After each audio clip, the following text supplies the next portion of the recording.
वालेकुम। टाक की तारीख में ऐसे पहले कोई जलसा हुआ है? मेरे ख्याल में पहली बार कुछ ऐसा हुआ है कि आवाम का जुनून इतना दबाया था जो वो बिल्कुल पट गया और लोगों ने देख लिया कि टांग की आवाम निकल गई। रास्ते में कंटेनर भी रखे हुए थे और शेलिंग भी हो रही थी, उसके बावजूद रेला पहुंच गया है टाक। ये दिन जो आज खान साहब ने इतवार का दिन का जो बोला है, इसमें कोई रेले, कोई कंटेनर, कोई हुकूमती कारिंदे हमारे रास्ते नहीं रोक सकेंगे। आप पीटीआई से काफी अरसे से वाबस्ता है, क्या ख्याल है इंशाल्लाह इस दफा क्लीन स्वीप करेगी पीटीआई सूबाई और कौमी सतह पे?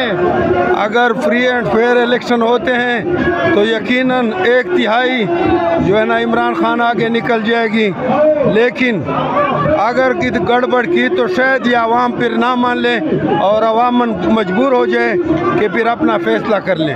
मुझे ऐसा लगता है कि आज की रैलियों से हुकूमत बुखला गई है और हो सकता है इलेक्शन मुलतवी कर दे तो फिर सिविल नाफरमानी शुरू हो सकती है। आपके ख्याल में? मेरे ख्याल में ठीक है, अगर वो इतनी बड़ी गलती, पहले तो हमें उम्मीद है इतनी बड़ी गलती नहीं करेगी, लेकिन अगर इतनी बड़ी गलती कर भी दी तो इसका मतलब ये है कि फिर ये मुल्क के खैरख्वाह नहीं है, मुल्क के दुश्मन है। बहुत मेहरबानी। ये थे सीनियर रहनुमा पीटीआई सैयद उमर खान टाक, बहुत मेहरबानी, शुक्रिया जी।